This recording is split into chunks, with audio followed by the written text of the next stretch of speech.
Baiklah, kita simak kisah Abu Nawas berikut ini dengan judul Jurus Jitu Menagih Hutang. Disimak baik-baik. Dikisahkan Abu Jahil yang terkenal sangat pelit, dia bertamu ke rumahnya Abu Nawas di siang hari bolong. Dia lalu mengungkapkan maksud kedatangannya tersebut. Ternyata ia ingin meminjam uang sebesar 100 dinar. Tentu saja Abu Nawas sangat kaget mendengar tersebut. Dari mana aku punya uang sebanyak itu, Abu Jahil? Aku nggak punya kayaknya. Ayolah Abu Nawas, aku yakin kamu pasti ada. Pinjamilah aku 1 bulan saja, pinta Abu Jahil memelas. Awalnya Abu Nawas enggan mengabulkan permintaan Abu Jahil itu. Tapi karena didesak terus-terusan, Abu Nawas tak kuasa menolak permintaannya. Gak enak gitu loh. Tapi janji ya Abu Jahil, sebulan nanti kamu harus balikin ya.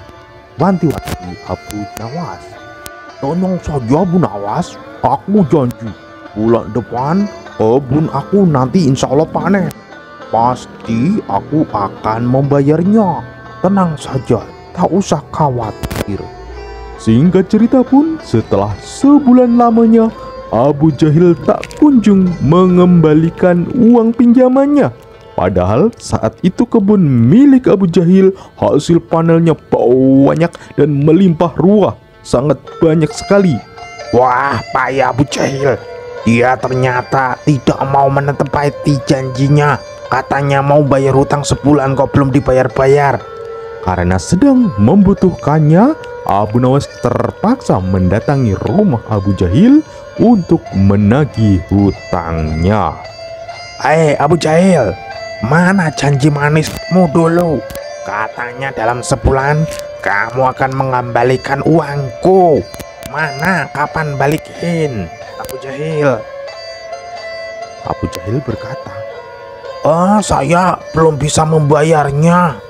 Uang panen kebunnya sudah habis Abu Nawas untuk mengobati saudara saya yang sedang sakit. Maaf ya, tapi jangan khawatir Abu Nawas.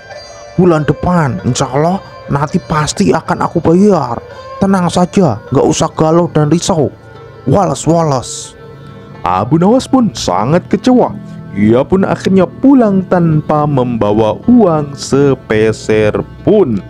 Beberapa hari kemudian, Abu Nawas mendengar sebuah kabar bahwa Abu Jahil sering mengajak kawan-kawannya untuk berpesta pora di dalam rumahnya. Mendengar hal tersebut, Abu Nawas pun menjadi sangat emosi, geram. Kurang ajar benar ini Abu Jahil. Katanya uangnya sudah habis, tapi malah sering bikin pesta di rumahnya. Wah, kayaknya ini aku dikerjain ini. Akhirnya Abu Nawas menagih kembali uang tersebut.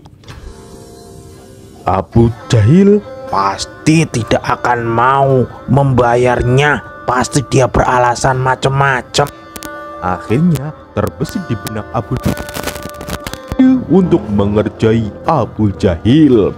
Esok harinya, Abu Nawas pergi menemui sahabatnya yang ada di kampung seberang sana. Ia pun mengatur siasat dan meminta bantuan sahabatnya tersebut. Setelah siasatnya sudah diatur dengan matang, maka Abu Nawas segera mendatangi rumah Abu Jahil kembali. Tak tak tak tak. Abu Nawas, kenapa kamu kesini sekarang? Aku kan bilang mengembalikan uangnya bulan depan saja. Jangan sekarang, Abu Nawas. Abu Jahil, kamu jangan salah paham dong. Aku kan kesini bukan mau menagih hutang gitu loh. Santai aja Wallace. Aku kesini ingin menemui orang pintar bersama kamu. Kamu mau saya ajak, mau nggak? Ayo. Menemui orang pintar buat apa? Memangnya apa perlunya Abu Nawas? Bikin penasaran aja. Jadi gini Abu Jahil, Katanya di kampung seberang tuh, di sono nono, ada dukun pesugihan yang bisa membuat kita menjadi kaya raya. Gemah Loh Jinawi. Nah, aku ingin mencobanya. Temenin dong, mau nggak? Kamu penasaran kan? Wah, beneran Abu Nawas? Ada dukun yang kayak gitu? Bolehlah aku ikut juga. Aku juga pengen nanti jadi orang yang kaya raya seantero jagat ini.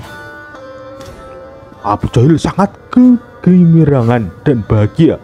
Akhirnya Abu Nawas dan Abu Jahil mendatangi orang yang mengaku dukun pesugihan di desa seberang itu.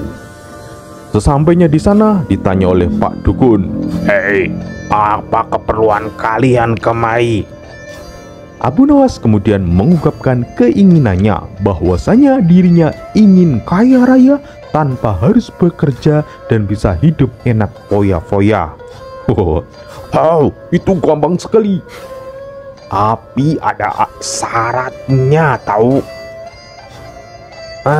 Memangnya syaratnya apa tuan? Tanya Abu Nawas.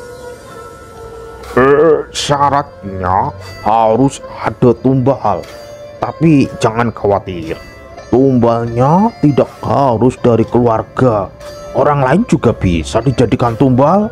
Tapi yang orang lain tersebut adalah harus orang yang ada kaitannya dengan harta kamu.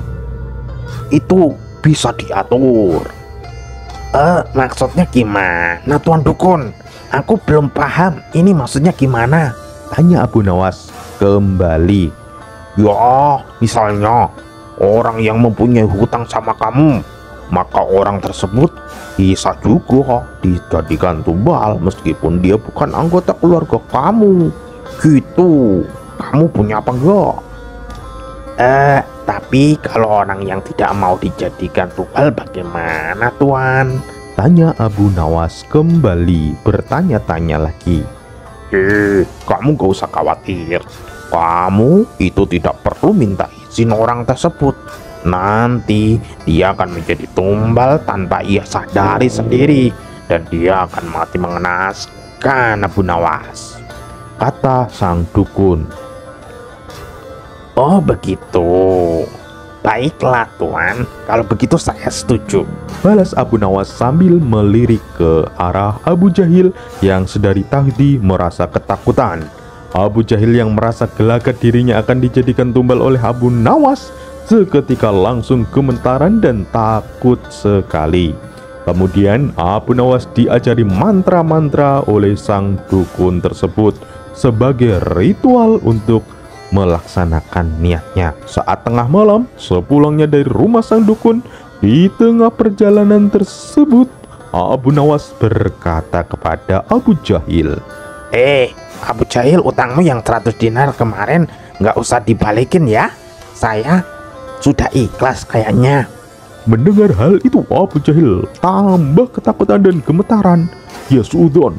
Waduh, jangan-jangan Abu Nawas akan mengumbalkan saya ini. Nanti setelah saya sampai rumah, aku akan langsung mengembalikannya ke Abu Nawas. Tenang saja, saya sudah punya. Sambil ketakutan Abu Jahil berkata itu. Loh, bukannya kamu kemarin bilang uangmu nanti bulan depan aja? Goda Abu Nawas. Abu Nawas, uangku kan masih banyak sekali.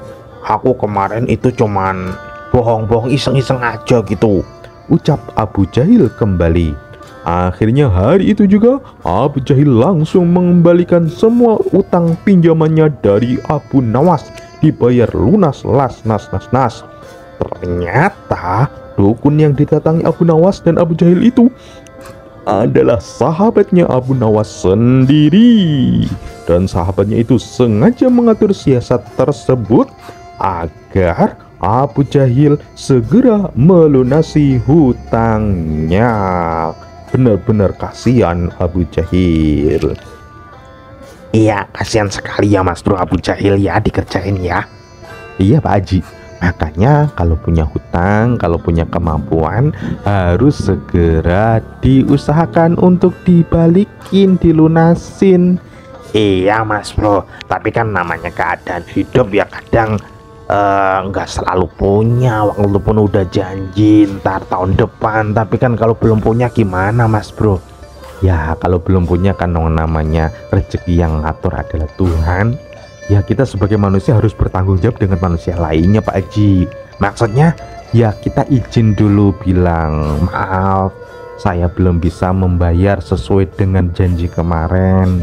Insya Allah kalau kita ngomong baik-baik nanti juga dia ngerti kok. Oh iya gitu Mas Bro ya.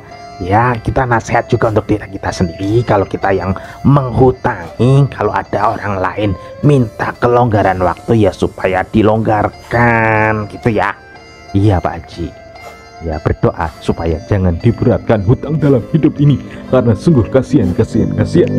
Iya, apalagi hutang asmara kayak Mas Bro ini, nggak keturutan ya. Aja ada aja nggodain. Oke. Assalamualaikum warahmatullahi wabarakatuh. Waalaikumsalam warahmatullahi wabarakatuh. Jangan lupa untuk like, share, and comment. Dadah.